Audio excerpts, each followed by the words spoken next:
오늘 함께 보실 하나님의 말씀은 갈라디아서 5장 16절에서 24절 말씀입니다. 갈라디아서 5장 16절에서 24절 말씀입니다. 여러분하고 저하고 함께 교독하도록 하겠습니다. 제가 먼저 봉독하겠습니다. 내가 이르노니 너희는 성령을 따라 행하라. 그리하면 육체의 욕심을 이루지 아니하리라. 육체의 소욕은 성령을 거스르고 성령은 육체를 거스르나니 이 둘이 서로 대적함으로 너희가 원하는 것을 하지 못하게 하려 함이니라. 너희가 만일 성령의 인도하시는 바가 되면 율법 아래에 있지 아니하리라. 육체의 일은 분명히 곧 은행과 더러운 것과 허세과 우상 숭배와 주술과 원수 맺는 것과 분쟁과 시기와 분냄과 당짓는 것과 분열함과 이단과 투기와 술 취함과 방탕함과 또 그와 같은 것들이야 전에 너희에게 경계한 것 같이 경계하니 이런 일을 하는 자들은 하나님의 나라를 유혹으로 받지 못할 것이요 오직 성령의 열매는 사랑과 희락과 화평과 오래 참음과 자비와 양선과 충성과 온유와 절제 이 같은 것을 금지할 법이 없느니라. 다 같이 읽겠습니다. 그리스도 예수의 사람들은 육체와 함께 그 정욕과 탐심을 십자가에 못 박았느니라. 아멘.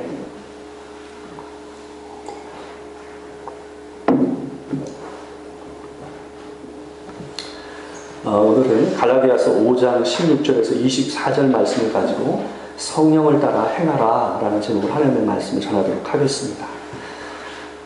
여러분 혹시 그 향수를 뿌리시는 분이 있나요? 사용하시는 분이 있는지 모르겠습니다.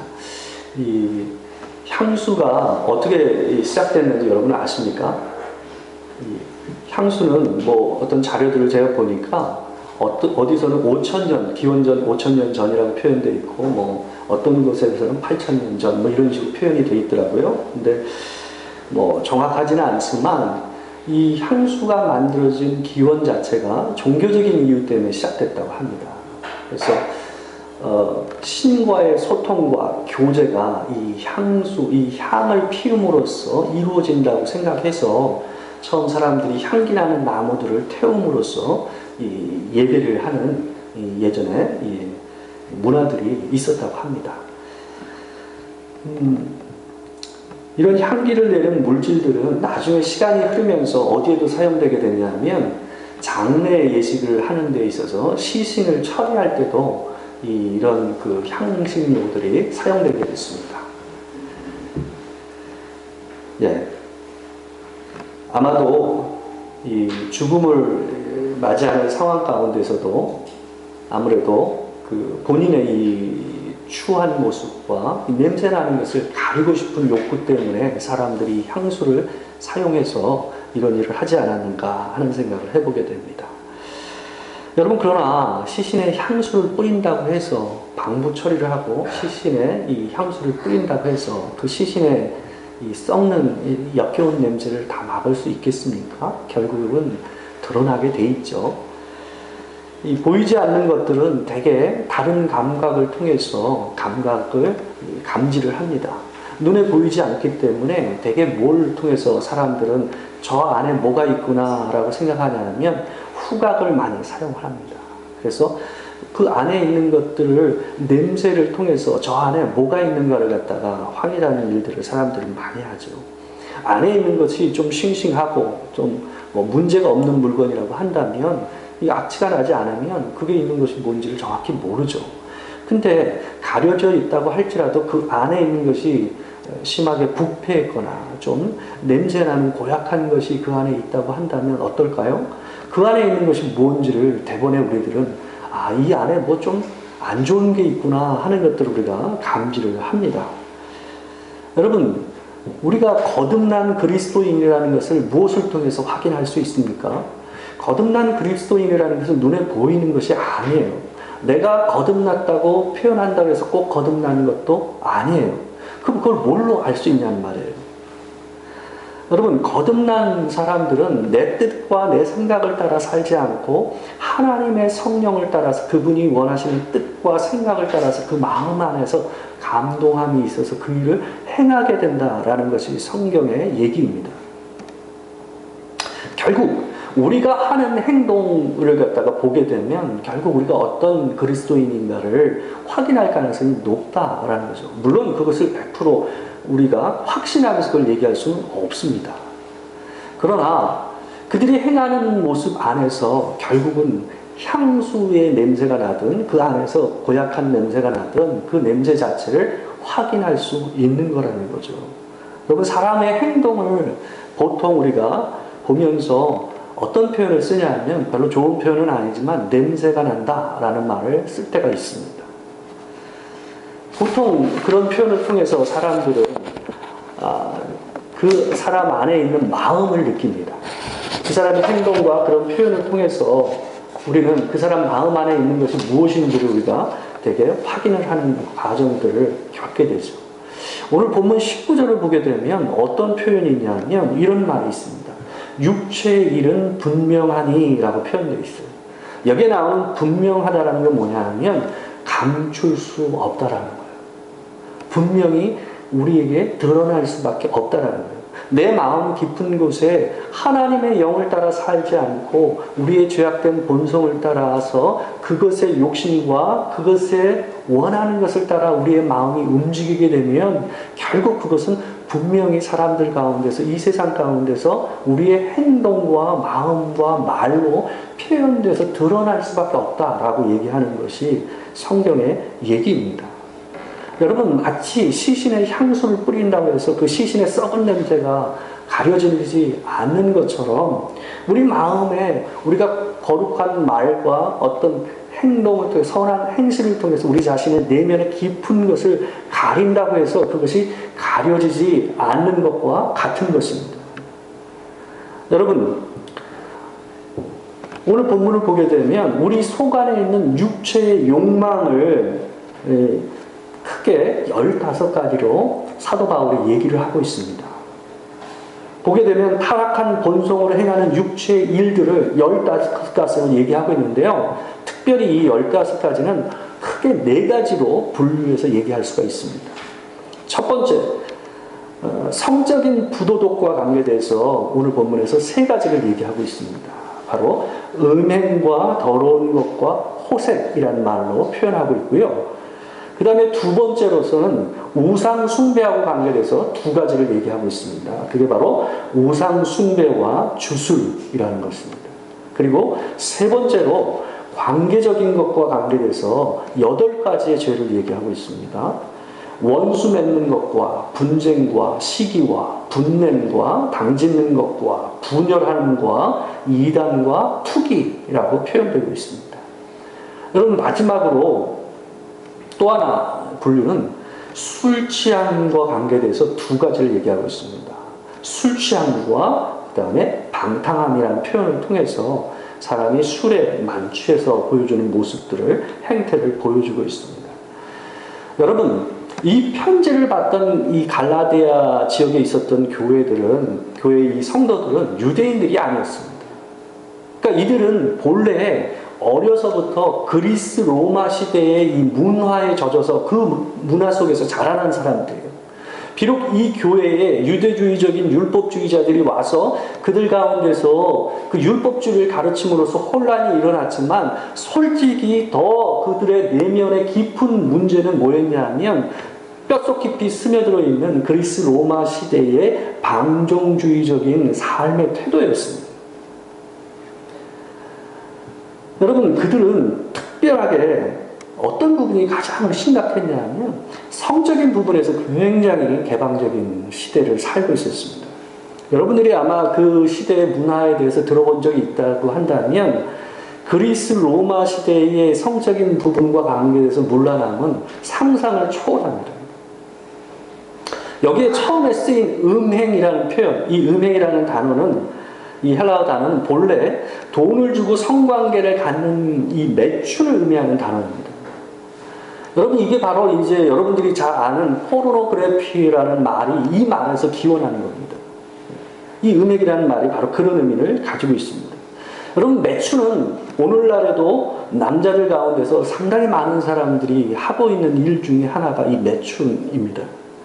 여러분, 그런데 너무나도 많은 사람들이 그런 일들을 일반적으로 하고 있다라고 한다라는 것은 뭘 의미하는 거냐면, 그 일을 하면서 그것이 나쁜 일, 하지 말아야 될 일인 줄은 알면도 불구하고 그 일을 인하여 부끄러움을 느끼지 않는다라는 말을 의미하는 거예요. 왜냐하면 나만 아니라 일반적인 남자들이 그런 일을 많이 하고 있기 때문에 그렇습니다. 여러분, 그럼에도 불구하고 이 땅에 지금 현대의 사람들 가운데도 이 매춘이라는 것이 굉장히 많이 광범위하게 퍼져 있음에도 불구하고 그리스 로마 시대의 이 매춘 문화는 훨씬 더 심각했습니다. 어느 정도였냐면 이들의 매춘 문화는 공공장소에도 공공연하게 이루어졌습니다. 바로 대중목욕탕과 그 다음에 극장과 그 다음에 길거리에서도 이런 매춘 행위는 일반적으로 벌어졌고 그것을 부끄러워하지 않았던 문화가 바로 이 그리스 로마 시대의 성의 문화였습니다.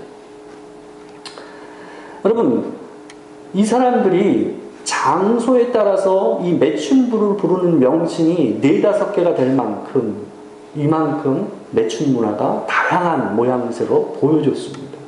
그래서 그 장소마다 있는 매춘부를 부르는 명칭이 따로 있었어요.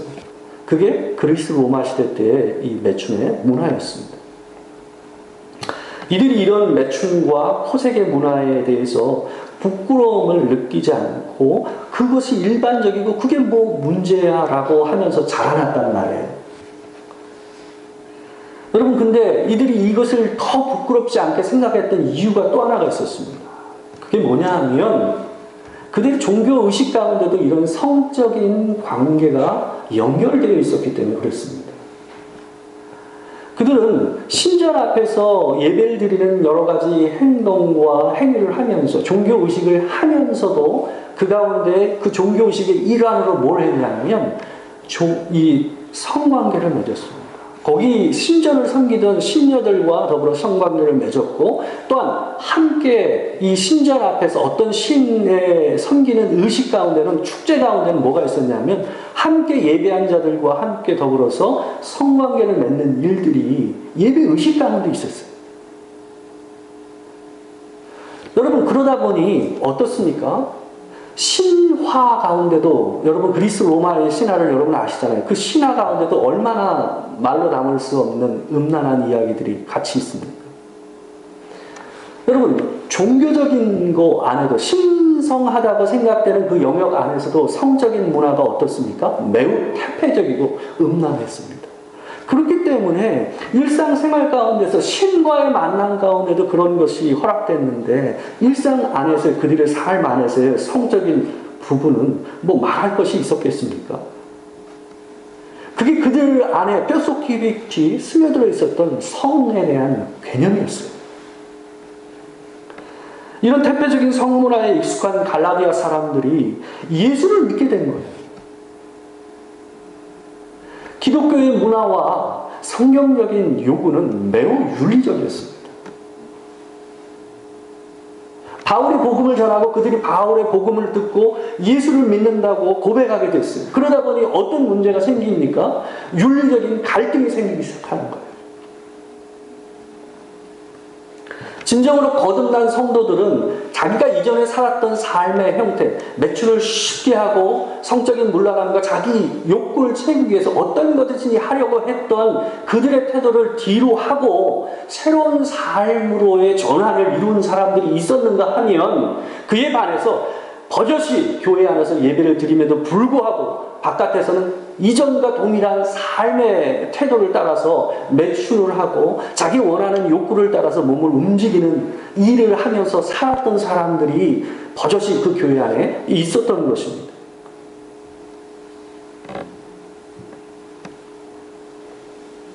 여러분, 심지어는 이 사람들이 우상 숭배를 하면서 동시에 하나님을 믿는 일을 같이 했던 사람들도 있었어요. 그러니까 주일에 안식일에 예배를 드리고 주일에 예배를 드린 이후에 평상시 때는 또 어디 갑니까? 신전 앞에 가서 또 예배를 드리는 거예요. 왜냐하면 그 당시 고대 사람들에게 있어서 신을 믿는다는 것은 매우 다신론적인 생각 하에서 이루어졌거든요. 이 신도 믿고 저 신도 믿으면 다 좋다라고 생각하는 개념 하에서 신을 믿었단 말이에요. 그렇기 때문에 그게 이상한 일이 아니었어요. 뿐만 아니라 제가 아까 말씀드렸다시피 자기가 우상의 신전 앞에서 예배하는 그 일 가운데 뭐가 있어요? 자기의 육체의 욕구를 채워줄 수 있는 것이 같이 있었어요. 그러다 보니까 훨씬 더 끊기가 어려웠던 거예요. 얼마나 큰 유혹입니까? 자기가 가장 원하는 달콤한 유혹이 거기 있다고요. 걸어만 가면 돼요. 자기의 마음에 합리화를 해줄 수 있는 것도 있어요. 왜? 내가 나쁜 일을 하는 것도 아닌데 내가 믿는 신을 믿겠다고 하는 건데 예배하는 건데 여러분 그러다 보니 이 사람들이 그 일을 끊기가 굉장히 어려웠습니다. 여러분 근데 생각을 해보십시오. 자기의 욕구에 충실하고 자기 내면 안에 어떤 육체적인 욕구에 민감하게 그것을 채우는 식으로 인생을 살아온 사람들이 다른 사람을 배려하면서 그 사람들과 좋은 관계를 맺으면서 남을 위해서 어떤 일을 하는 사람으로서 살 수 있었을까요? 그건 굉장히 어려운 일입니다. 내 욕구와 내 생각과 내 주장에 익숙한 사람이 다른 사람을 배려하고 그들과 함께하는 공동체를 이룬다는 것은 매우 어려운 일이에요. 그래서 이런 그들의 삶의 태도, 대표적인 삶의 태도는 결국 대인관계 안에서 교회 공동체 안에서 갈등의 요소로서 드러날 수밖에 없었어요. 20절을 보게 되면 거기 보면 원수 맺는 것이라는 표현이 나옵니다. 20절에 원수 맺는 것. 예, 여기 본문에는 제가 안 넣었습니다. 자, 나중에 한번 보십시오. 예, 이걸 띄웠군요. 감사합니다. 여기 있는데 보게 되면 원수 맺는다는 표현이 있는데 이 표현은 증오와 적개심을 얘기하는 이 헬라어 단어입니다. 또한 분쟁이라는 말은 언쟁과 시비라는 거예요. 분냄이라는 표현은 발작적인 분노였어요.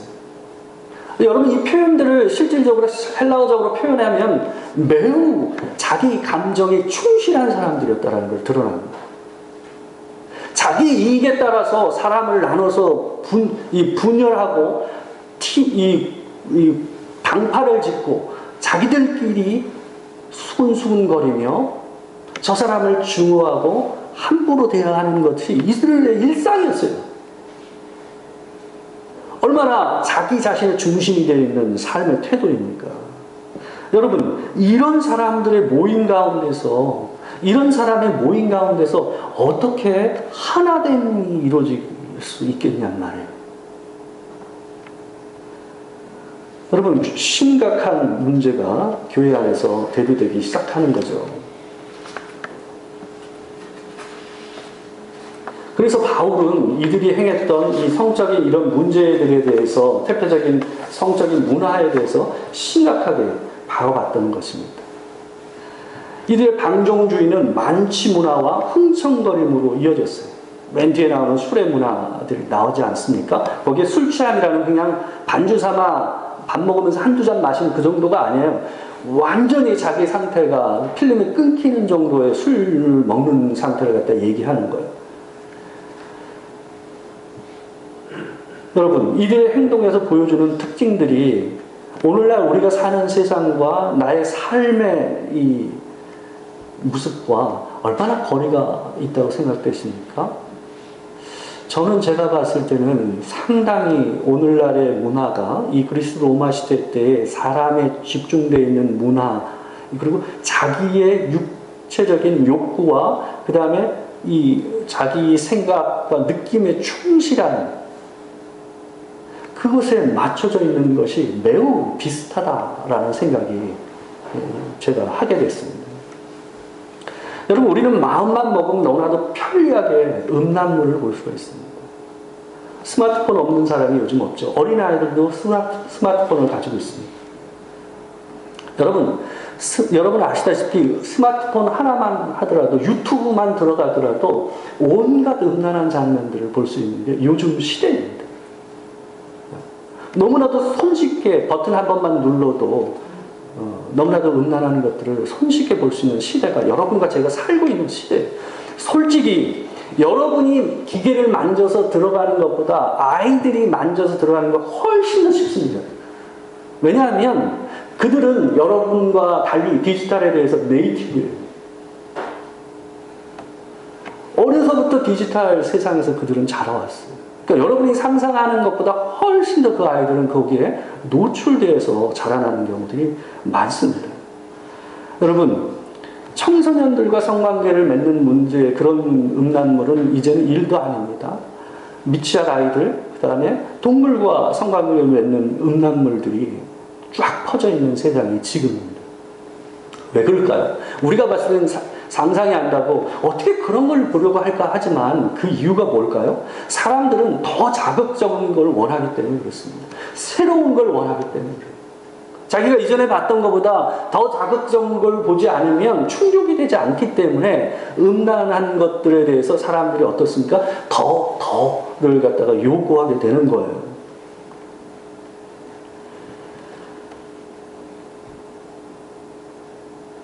여러분, 이런 문화에 익숙했던 사람들이 여러분 어떻습니까? 성령을 따라 살게 되고 하나님과의 거룩한 관계를 꿈꾸게 되고 사람들과 사람 사이에 하나됨을 소망하는 마음이 있을 수 있겠냐는 말이에요. 여러분, 반드시 죄를 통해서 얻는 기쁨은 대가가 있습니다. 죄를 통해서 얻는 기쁨은 순식간에 들어옵니다.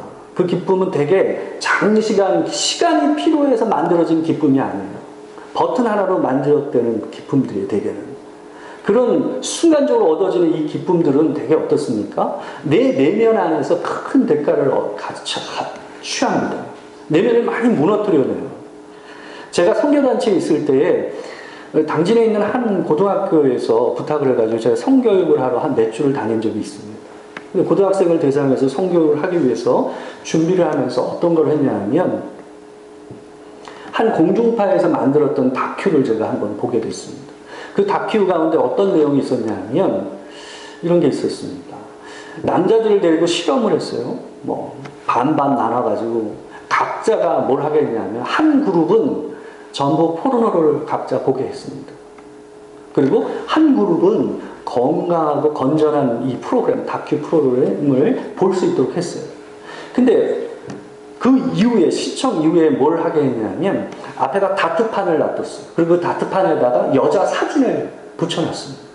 그리고 그 남자들한테 그 다트판에 다트를 갖다 던지는 것을 요구했습니다.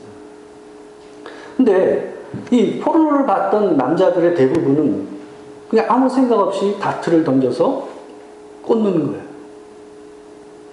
근데 그렇지 않고 건강한 다큐를 갖다 봤던 남자들은 그 일에 대해서 거부감을 느꼈습니다. 왜 제가 거기다가 저 사람 있는 데다가 던져야 되죠? 라는 반문을 던지는 사람들이 여럿 있었습니다. 여러분, 이게 뭘 의미하는지 생각을 해보십시오. 이 영상물이라는 것이 내게 자극적으로 다가오는 영상물은 내 내면 안에 있는 이 인격을 무너뜨리는 역할을 한다는 걸 우리가 생각을 해야 됩니다. 여러분,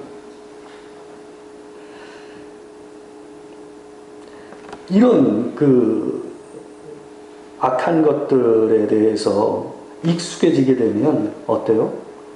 사람이 사람으로 안 보여요. 이 성적인 대상으로 보이는 거예요. 여자를 볼 때 인격적인 존재로서 보지 못하는 거예요. 여러분, 내 욕구에 집중하고 그 욕구에 충실한 말과 행동을 하는 사람이 다른 사람을 배려할 수 있겠습니까? 여러분, 내 감각에 조금 더 섬세한 감각에 자꾸 익숙해진 사람들이 어떻게 거룩한 것과 좀 더 참아내는 것과 다른 사람을 위해서 배려하는 일을 열심히 할 수 있겠냐는 말이에요. 그런 감각은 전혀 다른 감각입니다. 이런 사람들은 하나님과의 관계에도 또 사람들과의 관계에서도 중심이 뭐가 될 수밖에 없어요? 내가 될 수밖에 없어요. 나. 제가 종교성의 핵심에 대해서 지난주에 제가 말씀드렸습니다. 종교성이라는 것은 뭐냐 하면 내가 하나님을 감동시켜서 내가 원하는 것을 하나님에게서 받으려고 하는 것이 종교성이라고 제가 여러분들에게 말씀드렸습니다. 여러분, 그 관계에서는 인격적인 하나님과 나하고의 인격적인 관계는 없는 거예요. give and take의 관계가 있을 뿐이에요. 자신의 이익과 관련하여서 관계를 추구하기 때문에 어때요? 항상 이들에게 따라다니는 것이 뭐예요? 분파와 다툼이 있을 수밖에 없어요. 그것과 맞는 사람들과 관계를 맺으니까요. 예수 그리스도의 구원의 은혜를 통해서 고귀한 한 몸으로서의 교회라는 것은 있을 수가 없는 거죠. 여러분, 이런 사람들에게 종교의식에도 또한 관계 안에서도 어때요? 사랑으로 역사하는 믿음, 갈라디아서 5장 6절에서 얘기하는 사랑으로 역사하는 믿음이라는 것은 쉽이 일어나지 않습니다. 성경은 육체로 행하는 삶과 성령으로 행하는 삶을 마치 농부가 씨를 뿌려서 거기에 맞는 열매를 거두는 것과 비교해서 얘기를 할 때가 있습니다. 갈라디아서 6장 8절에서 9절 말씀을 보면 본문이 있죠. 우리 같이 한번 읽어보겠습니다. 자, 시작. 자기의 육체를 위하여 심는 자는 육체로부터 썩어질 것을 거두고 성령을 위하여 심는 자는 성령으로부터 영생을 거두리라. 우리가 선을 행하되 낙심하지 말지니 포기하지 아니하면 때가 이름에 거두리라. 여러분, 우리가 이 세상의 많은 유혹 속에서 나를 절제하고 또 하나님의 거룩하심을 따라서 사랑으로 서로 종노릇하며 사는 것은 우리가 장차 살게 될 영원한 생명에 대해서 씨앗을 뿌리는 일이라고 성경에서 표현하고 있습니다.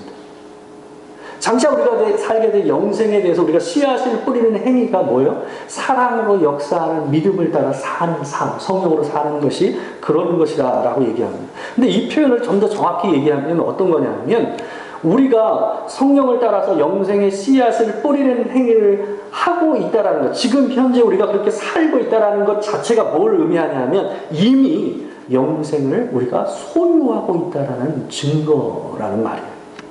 우리 안에 성령 하나님이 함께 계시다는 증거가 바로 내가 어떤 씨앗을 뿌리고 있느냐. 내 삶의 행위를 통해서, 내 입의 말을 통해서. 그래서 바울은 성령을 통해서 행하는 9가지 덕을 성령의 열매라고 부르고 있습니다. 마치 뭐예요? 열매는 언제 얻는 거예요? 씨앗을 뿌릴 때 얻습니까? 씨앗을 뿌리고 나서 나중에 그것을 가꾸고 나서 뭐예요? 거두는 것이 열매예요. 그래서 이 9가지 덕에 대해서 얘기하면서 이것이 너희가 지금 현재 뿌리고 있는 너의 행동과 그 모든 것의 열매로서 거두는 것이라고 얘기하고 있는 거예요. 여러분, 여기에 나열된 말들을 우리가 생각하는 상식적인 표현으로 이해하시면 안 돼요. 너무 익숙한 표현들이 나옵니다. 어떤 것인지 한번 볼게요. 성경의 안경을 통해서 이 말들을 이해해야 돼요.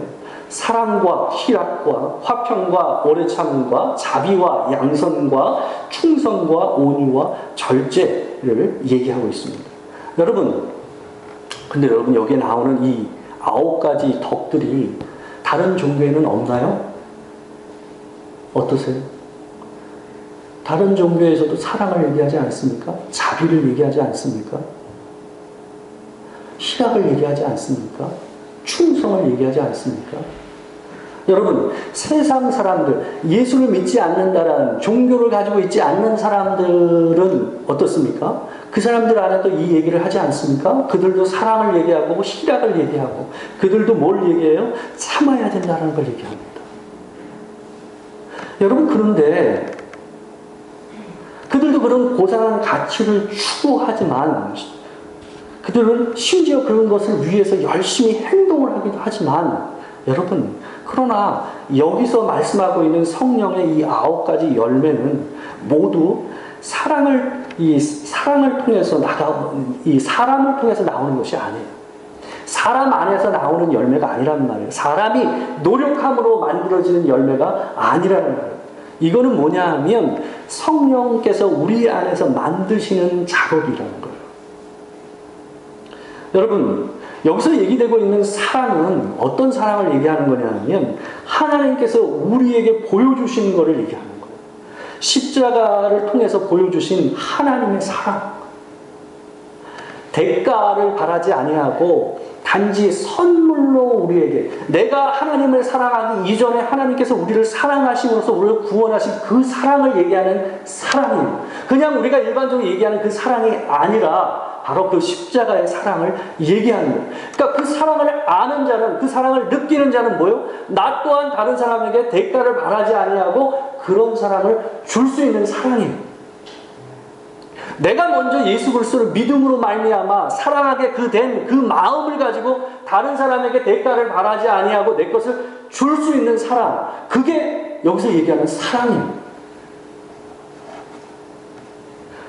그런 사람은 그 사람에게 내가 사랑을 줬어도 상대방이 내게 어떻게 하느냐가 서운하지가 않아요. 왜요? 내가 그 사랑을 이미 받았습니다.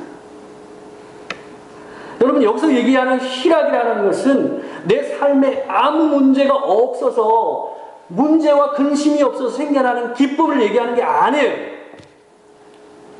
오늘 본문에서 얘기하는 희락이라는 것은, 이 기쁨이라는 것은 어떤 문제 가운데서도 하나님께서 그 환경을 초월해서 허락하시는 사랑을, 이 기쁨을 허락하는 얘기를 하는 거예요. 여러분, 로마서 15장 13절을 보겠습니다. 본문 한번 볼까요? 로마서 15장 13절입니다. 우리 같이 한번 읽겠습니다. 자, 시작. 소망의 하나님이 모든 기쁨과 평강을 믿음 안에서 너희에게 충만하게 하사 성령의 능력으로 소망이 넘치게 하시기를 원합니다. 여러분, 사도 바울이 뭐라고 얘기하고 있습니까? 기쁨을 얘기하면서 뭘 얘기하고 있습니까? 너희 삶에 아무 문제가 없어서 너희 마음 안에서 그냥 기뻤으면 좋겠다, 그 얘기를 하는 게 아니에요. 여러 가지 핍박과 어려움, 경제적인 어려움이 닥쳤음에도 불구하고 그런 상황 가운데서도 소망의 하나님께서 너희의 마음 가운데서 기쁨으로 충만하게 하시는 그 은혜를 따라서 내가 기뻐하게 되는 일을 얘기하고 있는 거예요. 그러니까 그 기쁨은 사람이 만들 수 있는 기쁨이 아니에요. 바깥에서 오는 기쁨이에요. 이 세상에 속한 기쁨이 아니라고요. 여러분, 바울은 우리가 하나님을 향한 소망을 가지고 있으면 기쁨이 넘친다.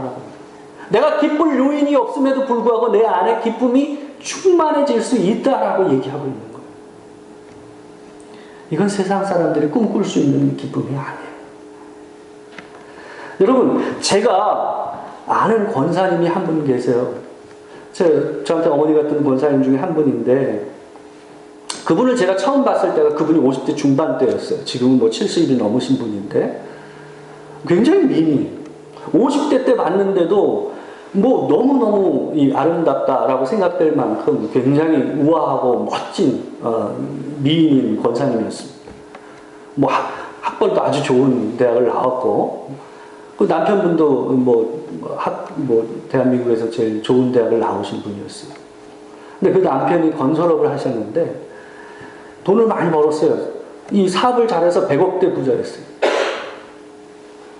근데 그분이 저한테 그런 얘기를 하더라고요. 자기가 100억 가지고 있는데 200억 벌라고 하다가 무리해서 쫄딱 망했다라고 자기한테.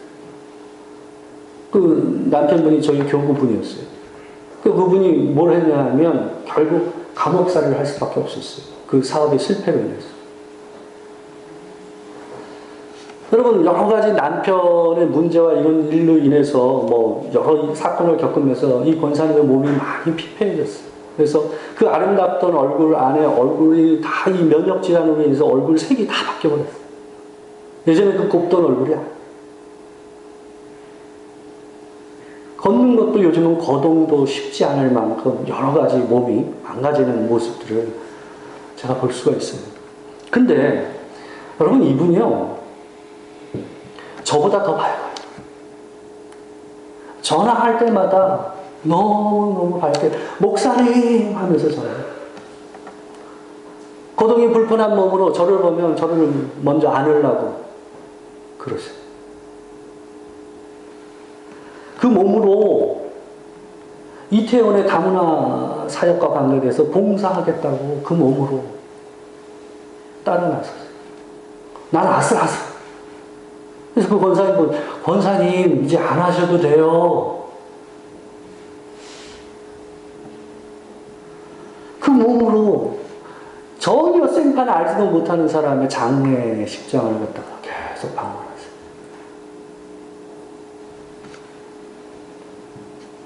여러분, 그게 허세로 될까요? 여러분, 어느 정도 이상의 고통은요, 허세로 가려지지가 않아요.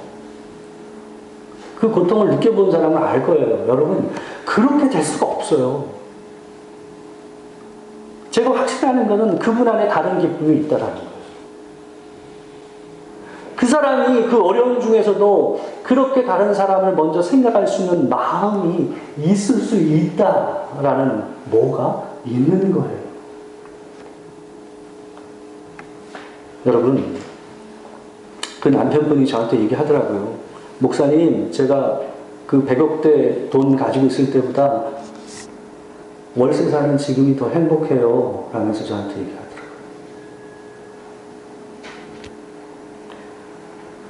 여러분, 하나님 앞에서 이 가치를 깨달아야 됩니다. 그냥 일반적인 세상 사람들이 얘기하는 것과 다른 이 세상에 속하지 않은 기쁨과 은혜와 그 성령의 9가지 열매가 내 속 안에서 일어나는 일을 경험해야 합니다. 그게 성령을 따라 우리가 행하고 있다는 증거입니다. 여러분, 우리가 착각해서는 안 됩니다. 여러분, 우리가 예수 믿지 않는 사람과 달라서 그런 열매를 맺고 그런 것을 느끼고 사는 게 아닙니다.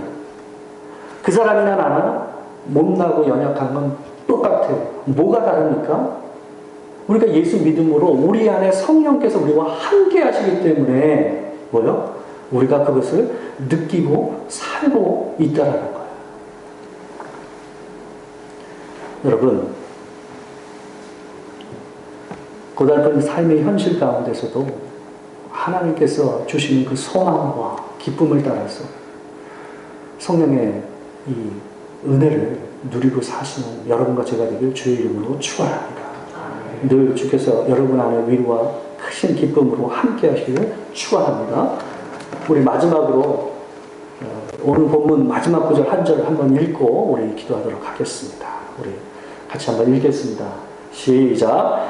그리스도 예수의 사람들은 육체와 함께 그 정욕과 탐심을 십자가에 못 박았느니라. 아멘. 기도하겠습니다. 우리 오늘 말씀을 통해서 여러분에게 말씀하신 것들을 가지고 함께 기도했으면 좋겠습니다. 잠시 하나님 앞에서 주께서 허락하신 말씀을 따라서 기도하겠습니다. 사랑하는 주의 아버지 하나님, 이 시간 하나님 앞에서 하나님 우리 자신을 돌아봅니다. 하나님, 내가 육체의 욕심을 따라 그 정욕을 따라 살지 않았는지, 거기서 주는 그 자극적인 기쁨에 익숙해 있지는 않았는지 한번 돌아보게 하여 주시옵소서. 주님, 주께서 우리에게 허락하신 그 사랑과 희락과 화평과 오래 참음과 아버지 충성과 양성과 절제와 온유의 은혜를 하나님 우리 안에 부득이 부어 주시옵소서. 아버지 하나님, 우리의 삶을 주관하시고 은혜를 부어주실 소망합니다. 사랑하는 주님, 온 세상이 너무나도 자극적이고 금세 느낄 수 있는 기쁨에 빠져있는 이 세상 가운데 우리가 살고 있습니다. 하나님, 우리가 깊은 하늘의 기쁨을 깨닫게 하시고 하나님께서 허락하신 고귀한 사랑을 따라서 화평하며 온유하며 절제하며 오래 참으며 주의 말씀을 붙들고 사는 주의 백성들 될 수 있도록 주님 도와 주시옵소서.